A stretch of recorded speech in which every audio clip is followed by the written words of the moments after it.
Next topic है हमारा atmospheric pressure. Atmospheric pressure क्या है, इसके लिए सबसे पहले तो आपको ये बता दूं एटमॉस्फेयर क्या है, उसके बाद हमें समझ में आ जाएगी कि एटमॉस्फेरिक प्रेशर क्या है।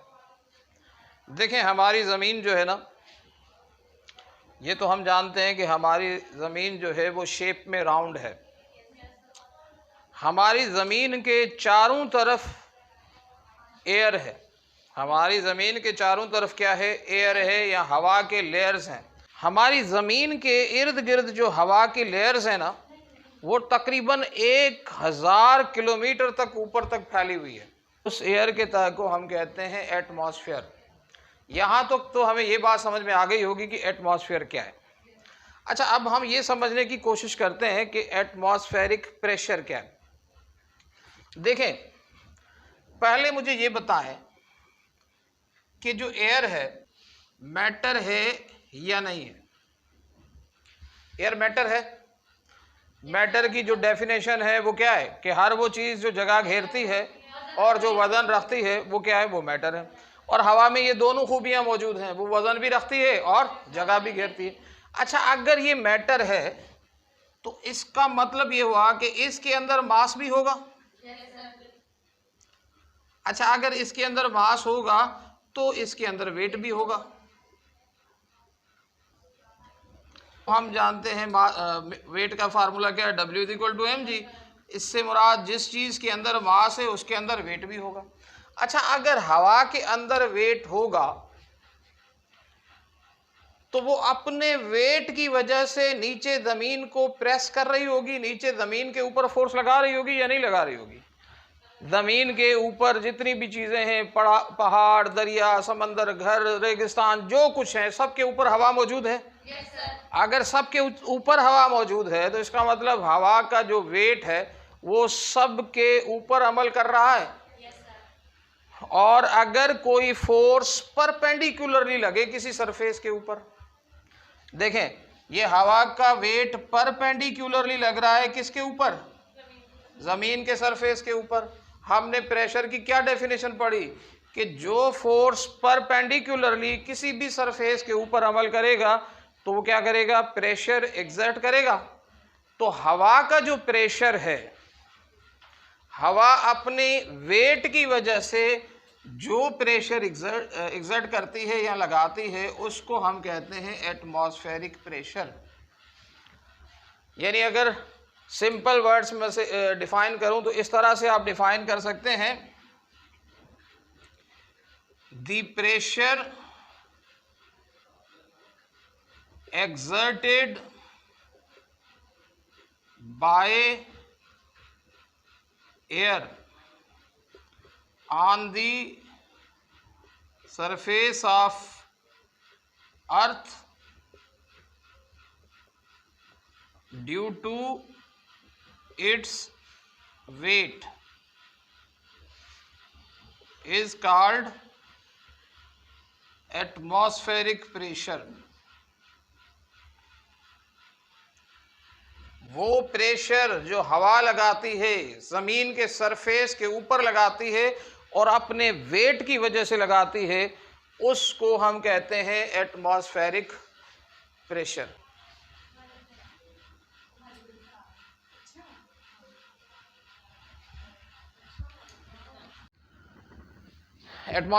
एटमॉस्फेरिक प्रेशर के हवाले से कुछ मज़ीद बातें। Device use to measure the atmospheric pressure. Atmospheric pressure को आप मेजर भी कर सकते हैं, उसकी पैमाइश भी कर सकते हैं। उससे पैमाइश करने के लिए जिस इंस्ट्रूमेंट को हम यूज़ करते हैं उस इंस्ट्रूमेंट को कहते हैं बैरोमीटर। बैरोमीटर अलग अलग किस्म के होते हैं, उनमें से एक जो मशहूर बैरोमीटर है वो कहलाता है मरकरी बैरोमीटर। शायद छोटी क्लासेस में उसके बारे में आपने पढ़ा भी होगा। मैं आपको थोड़ा सा आइडिया देने की कोशिश करता हूँ। मरकरी बैरोमीटर किस तरह से होता है कि समझ लें ये एक कंटेनर है, इस कंटेनर के अंदर मरकरी भरा होता है। मरकरी समझते हैं ना? मरकरी एक ऐसा मेटल है अकेला वाहिद मेटल है जो कि लिक्विड स्टेट में पाया जाता है। थर्मामीटर के अंदर भी मरकरी होता है। इस कंटेनर के अंदर मरकरी भरा हुआ है। उसके बाद इसके साथ हमारे पास एक चीज़ और होती है, पूरी 1 मीटर लंबी शीशे की नली होती है जो एक तरफ से बंद होती है और एक तरफ से खुली होती है। इस 1 मीटर लंबी शीशे की नली पर कुछ नंबरिंग की होती है और ये 1-1 सेंटीमीटर पर निशान लगा हुआ है, यानी टोटल इसमें 100 सेंटीमीटर्स पर निशान होते हैं, 100 सेंटीमीटर्स पर। और अगर मिलीमीटर के हिसाब से सोचें तो पूरे इसमें 1000 मिलीमीटर जो होते हैं निशान होते हैं। समझ में आ गई? अब इसको यूज़ कैसे करते हैं? यूज़ करने का तरीक़ाकार बड़ा सिंपल है। पहले तो आपने इस नली के अंदर मरकरी भरना है, यानी ये जो नली मैंने बनाई है, आपने क्या करना है, इस नली के अंदर, इस पाइप के अंदर क्या भर देना है? मरकरी भर देना है, फुल भर देना है। भरने के बाद आपने क्या करना है, ये फर्ज करो मरकरी की नली है ना, ये जो अंगूठा है, एक तो एंड है वो क्लोज होगी, ये दूसरी एंड कौन सी है? ओपन होगी। ये अंगूठा इसके ऊपर रखना है ताकि इसमें से मरकरी निकले ना। फिर आपने क्या करना है, ये जो मरकरी का भरा हुआ कंटेनर है ना, उसके अंदर इस नली को इस तरह से उल्टा डाल देना है, नीचे जाकर इस अंगूठे को निकाल देना है, हाथ को निकाल देना है। आइडिया समझ में आया? एक बार दोबारा बता दूं। कंटेनर के अंदर मरकरी है, नली खाली होगी हमारे पास। नली कितनी बड़ी है? 1 मीटर या 100 सेंटीमीटर या 1000 मिलीमीटर। इसमें सेंटीमीटर और मिलीमीटर में निशान लगे हुए होते हैं। इसको आपने सबसे पहला स्टेप क्या करना है, इसे फिल करना है। किसके साथ? मरकरी के साथ इसे फिल करना। मरकरी के साथ फिल करने के बाद एक एंड उसकी क्लोज है, दूसरी एंड इसकी ओपन है। ओपन जो एंड है उसके ऊपर आपने क्या करना है, ये जो अंगूठा है इस तरह से उसके ऊपर रख देना है। समझ में आई? उसके बाद आपने एहतियात के साथ, ताकि इसके अंदर से मरकरी निकल ना जाए, आपने क्या करना है, इसको रिवर्स करके इस तरह रिवर्स करना है कि जो बंद हिस्सा है वो ऊपर रहे और जो खुला हुआ हिस्सा वो नीचे आए। इसको मैंने इसके अंदर डालकर, बिल्कुल बेस से नहीं मिला देना, बेस से थोड़ा सा ऊपर अंदर डालकर ये अंगूठा हटा देना है और हाथ हटा देना है। यानी फिगर में इस तरह समझ लें कि ये ऐसे होता है, यूं ऐसे। इस कंटेनर में भी मरकरी है। अब क्या होगा, कुछ मरकरी जो है वो नीचे आ जाएगा। कुछ मरकरी जाहिर है अपने वेट की वजह से क्या करेगा, नीचे आ जाएगा। लेकिन नीचे आकर वो 760 मिलीमीटर या सेंटीमीटर में बोलें तो 76 सेंटीमीटर पर आकर मरकरी रुक जाएगा। क्या कर लेगा? यहां पर आकर मरकरी रुक जाएगा। यही असल में जो प्रेशर होगा ना एयर का, उसकी रीडिंग है। अच्छा, वो नीचे क्यों गिरा? नीचे गिरने की वजह तो सिंपल है। मरकरी का वेट है, वो उसे नीचे प्रेस करेगा, वो नीचे गिरेगा। अब ये और नीचे क्यों नहीं आ रहा? और नीचे इसलिए नहीं आ रहा कि इधर से हवा नीचे की तरफ प्रेशर लगा रही है, इधर से भी एयर नीचे की तरफ प्रेशर लगा रही है। और इस प्रेशर लगाने की वजह, जब साइडों से प्रेशर लगता है तो अंदर वाली चीज कहां जाती है? ऊपर की तरफ आती है। तो जितना ज्यादा प्रेशर होगा ये मरकरी उतना ज्यादा ऊपर आकर रुक जाएगा। ठीक है, इसको हम पढ़ते हैं 760 mm मरकरी, या फिर इसे कहते हैं 76 सेंटीमीटर ऑफ मरकरी। ये जो एयर प्रेशर है ना, ये नॉर्मल एयर प्रेशर है। अब ये जो डिवाइस बनी है, इस डिवाइस का नाम क्या है? इस डिवाइस का नाम है बैरोमीटर। आई होप कि आपको समझ में आ गया होगा कि बैरोमीटर किस तरह से काम करता है। बैरोमीटर और भी बहुत सारे हैं, लेकिन कॉमनली जो यूज होता है वो मरकरी बैरोमीटर इस्तेमाल होता है। यूनिट्स ऑफ एटमॉस्फेरिक प्रेशर, जिस चीज को पैमाश करेंगे उसका यूनिट भी होगा। किस में पैमाश करेंगे? इसके कॉमनली हम 3 यूनिट यूज करते हैं। एक यूनिट तो इसी के नाम से एटमॉस्फेयर कहलाता है, जिसको ATM भी कहते हैं। क्या कहलाता है? एटीएम शॉर्ट फॉर्म है एटमॉस्फेयर का। यानी ये जब एटीएम किसी के साथ लिखा हो आप समझ जाए ये अच्छा सॉरी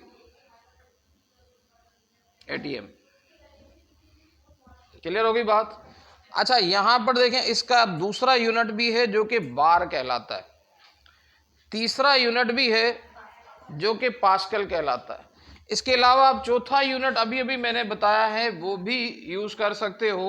वो चौथा यूनिट है mm ऑफ मरकरी। आई समझ में? ये Hg मरकरी का सिंबल है, या फिर इसी को दूसरा नाम देते हैं cm ऑफ मरकरी, यानी सेंटीमीटर ऑफ मरकरी या मिलीमीटर ऑफ मरकरी। ये 4 डिफरेंट किस्म के यूनिट्स हैं जो कि हम यूज करते हैं किसके लिए? एटमॉस्फेरिक प्रेशर को मेजर करने। अच्छा इसके बाद प्रेशर एट सी लेवल। जो सी लेवल पे एयर प्रेशर होता है ना वो 1,00,000 पास्कल के बराबर होता है। यानी 1,00,000 पास्कल प्रेशर 1 मीटर स्क्वायर के ऊपर लग रहा होता है। 1 मीटर स्क्वायर कितना होगा? यूं समझ लें एक टुकड़ा समझ लें 1 मीटर लंबा 1 मीटर चौड़ा। इस सिर्फ 1 मीटर लंबे और 1 मीटर चौड़े स्क्वायर के ऊपर जो एयर प्रेशर लग रहा होता है वो कितना लग रहा होता है? 1,00,000 पास्कल। इसे ये 1,00,000 पास्कल इसको हम कहते हैं एक ATM.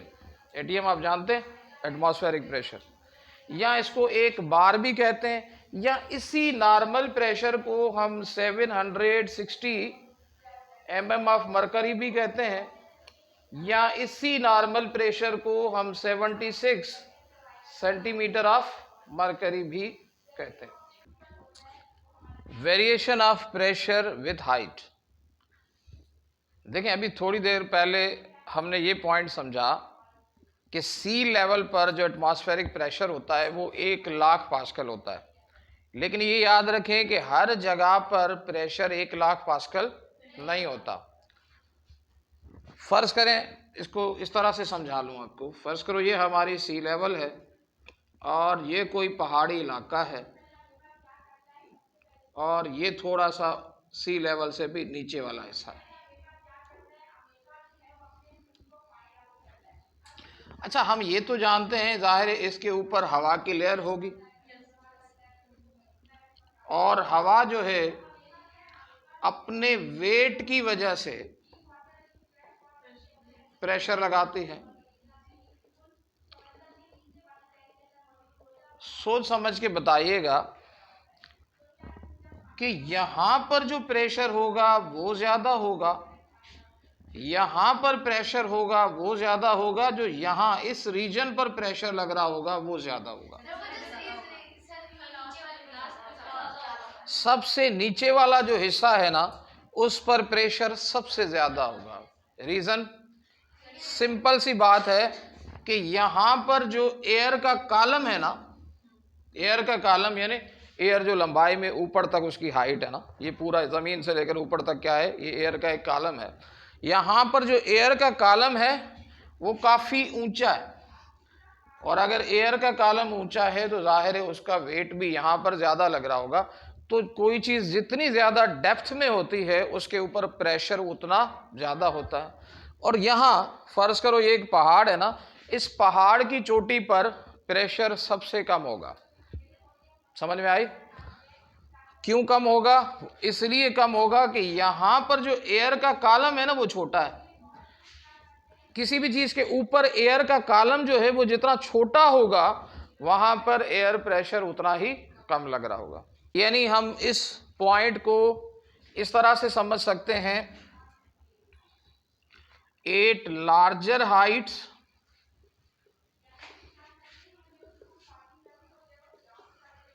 atmospheric pressure is lower, atmospheric pressure is lower, at lower heights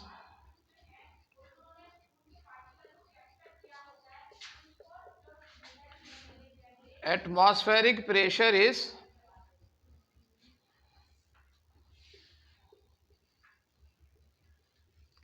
higher।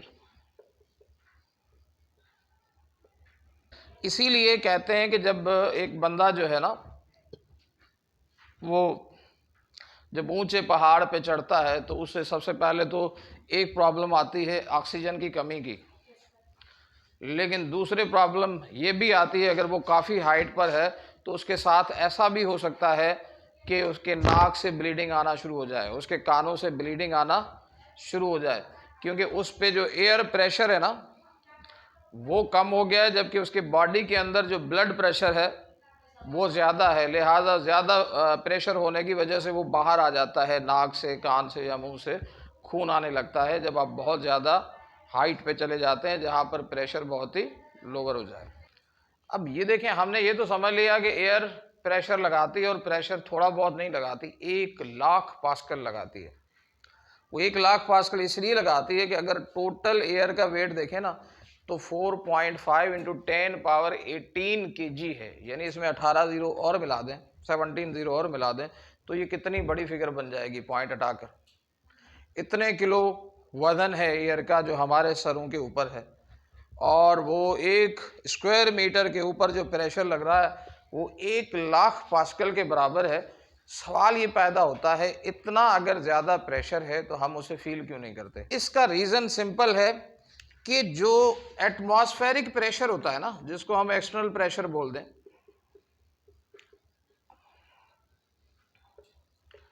वो हमारी बॉडी के अंदर भी एक प्रेशर होता है जिसको हम कहते हैं इंटरनल प्रेशर।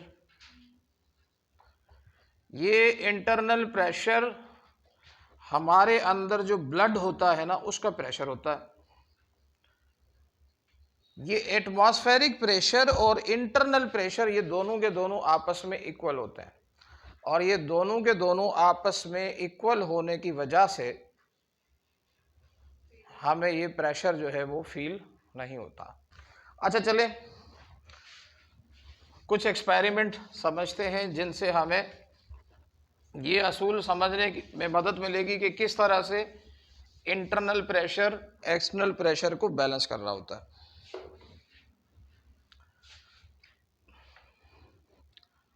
पहला एक्सपेरिमेंट है कैन कोलैप्सिंग एक्सपेरिमेंट।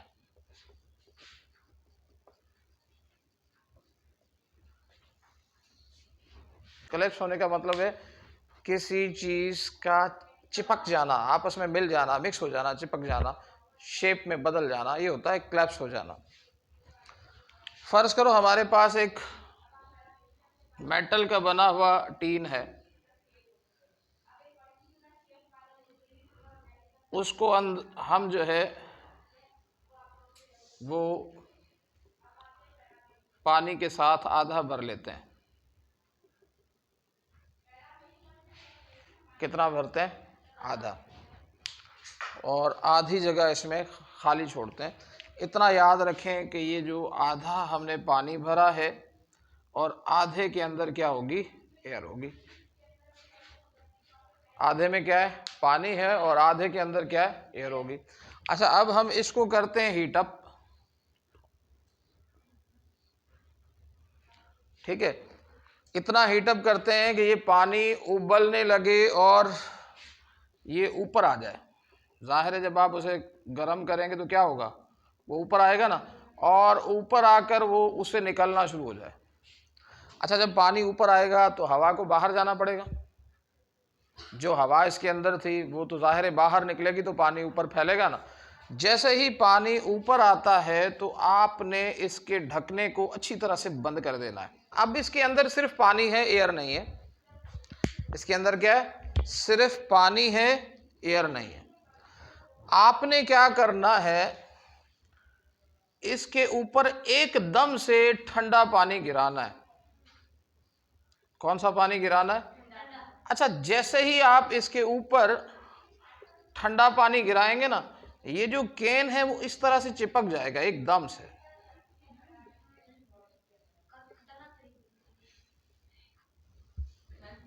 बात समझ में आई? यानी हम कहेंगे ये जो टिन है, जो कैन है ना, वो कोलैप्स हो जाएगा, चिपक जाएगा आपस में, टेढ़ा छेड़ा हो जाएगा। अब रीजन क्या है? देखें, जब हमने इसे गर्म किया गर्म करने से क्या हुआ, पानी फैला, हवा निकल गई और हमने इसको अच्छे तरीके से बंद कर दिया। लेकिन जब हमने इसके ऊपर ठंडा पानी गिराया तो पानी जो पहले फैल गया था वो क्या हो जाएगा, दोबारा वापस अपनी नॉर्मल पोजीशन पर आ जाएगा। जब पानी वापस अपनी नॉर्मल पोजीशन पर आ जाएगा तो यहां तो खाली जगह हो गई। यहां क्या होगी, क्योंकि यहां पर पहले क्या भरी थी, एयर, और अब यहां क्या भरी है, खाली जगह, यानी यहां पर स्पेस आ गया। अब मसला ये था कि पहले जब इधर एयर मौजूद थी, क्या चीज मौजूद थी, तो ये एयर, गैस हमेशा वॉल्स पर क्या करती है, प्रेशर लगाती है। गैस क्या करती है, वॉल्स के ऊपर प्रेशर लगाती है। तो ये इसकी वॉल्स के ऊपर इस तरफ प्रेशर लगा रही थी, बाहर की तरफ, ऊपर की तरफ भी, साइडों में, यानी यहां पर इंटरनल प्रेशर मौजूद था। कौन सा प्रेशर मौजूद था, तो बाहर का जो एटमॉस्फेरिक प्रेशर इसके ऊपर लग रहा था उसको एयर का इंटरनल प्रेशर क्या कर रहा था, बैलेंस कर रहा था, जिसकी वजह से वो प्रेशर फील नहीं हो रहा था। लेकिन अब जब आपने उसके ऊपर ठंडा पानी गिराया, वो इस तरह से कोलैप्स हो गया। उसका रीज़न ये है कि अंदर से हवा तो निकल गई, जब अंदर खाली स्पेस हो गया तो अंदर तो लो प्रेशर, इंटरनल प्रेशर खत्म हो गया, लेकिन एक्सटर्नल प्रेशर तो मौजूद था। अब इस एक्सटर्नल प्रेशर को बैलेंस करने के लिए कोई इंटरनल प्रेशर मौजूद नहीं था। इस वजह से इस पर चारों तरफ से फोर्स लगना शुरू हो गया, और इतना फोर्स लगेगा कि वो इस साइज में आ जाए कि वो पानी सारे का सारा जगह घेर ले और वो इंटरनल प्रेशर क्या कर ले, क्रिएट कर ले। ये कैन क्लैस्पिंग एक्सपेरिमेंट साबित करता है कि एक्सटर्नल प्रेशर को एक्चुअली इंटरनल प्रेशर जो है वो कैंसल आउट कर रहा होता है, बैलेंस कर रहा होता है। बात समझ में आ गई। तो हमारी बॉडी पर भी इसीलिए प्रेशर फील नहीं होता कि हमारा जो इंटरनल प्रेशर है वो एक्सटर्नल प्रेशर को क्या कर रहा है, बैलेंस कर रहा है।